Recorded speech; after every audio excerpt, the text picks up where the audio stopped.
بسم اللہ الرحمن الرحیم۔ حضرت ابو ہریرہ رضی اللہ تعالی عنہ کی روایت ہے کہ نبی کریم صلی اللہ علیہ وسلم نے ارشاد فرمایا، جس کا مفہوم یہ ہے کہ اگر مجھے دستی یا پائے کی دعوت کی طرف بلایا جائے تو میں قبول کروں گا،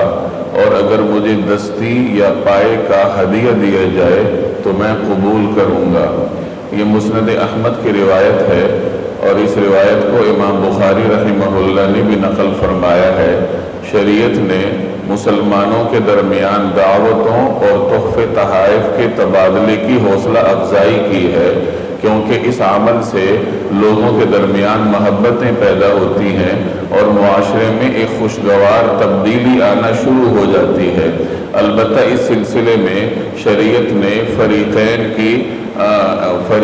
کی سہولت کا بھی اہتمام کیا ہے، تاکہ کسی ایک فریق کے اوپر بوجھ نہ آنے پائے۔ چنانچہ جو شخص دعوت کرتا ہے، جو میزبان ہوتا ہے یا جو شخص ہدیہ دیتا ہے، شریعت نے اس کو تکلف کرنے کا پابند نہیں بنایا کہ کسی قیمتی چیز ہی کا ہدیہ دیا جائے یا کسی اچھی چیز کو بطور دعوت کے پکانے کا اہتمام کیا جائے، بلکہ میزبان اپنی استطاعت کے مطابق مہمان کا اکرام کرنے کا پابند ہے۔ اگر اس کی استطاعت کوئی دال روٹی کھلانے کی ہو یا سبزی کھلانے کی ہو تو اپنی استطاعت کے مطابق ہی وہ مہمان کا اکرام کرنے کا اہتمام کر لے، تو اس کا ذمہ اللہ جل جلالہ کے ہاں ادا ہو جائے گا۔ اسی طرح اگر کسی شخص نے تحفہ دینا ہو اور کوئی قیمتی چیز اس کے پاس نہ ہو یا اس کی استطاعت نہ ہو تو وہ کوئی ہلکی چیز بھی بطور تحفے کے دے دے،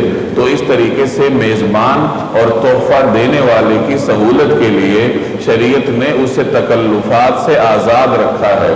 اور دوسرے فریق کو پابند کیا ہے کہ تمہیں جب دعوت دی جائے تو چاہے کسی معمولی چیز ہی کی دعوت کیوں نہ دی جائے یا معمولی چیز ہی کو بطور تحفے کی کیوں نہ دیا جائے، تم اپنے مسلمان بھائی کی دلجوئی کے لیے اس کو قبول کرو، تاکہ اس کی دلجوئی ہو، اس کی حوصلہ شکنی نہ ہو۔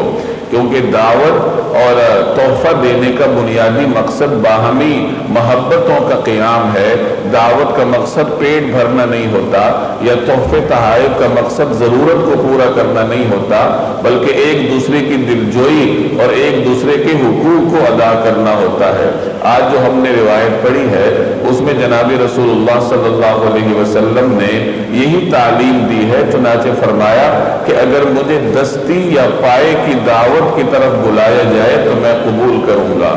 دستی کا گوشت عام طور پر اچھا کھانا سمجھا جاتا ہے، اور پائے کو عام طور پر دعوتوں میں ہلکے درجے کا لیا جاتا ہے۔ تو گویا کی تعلیم دی کہ چاہے مجھے کسی قیمتی چیز کی طرف بلایا جائے یا نسبتاً کم قیمتی چیز کی طرف مجھے دعوت دی جائے تو میں قبول کروں گا۔ اس میں جناب رسول اللہ صلی اللہ علیہ وسلم نے لوگوں کو عاجزی کی بھی ہدایت کی ہے کہ انسان کے اندر عاجزی ہونی چاہیے کہ اسے مسلمان بھائی جیسی بھی دعوت دے وہ قبول کرے۔ اور مزید فرمایا کہ اگر مجھے دستی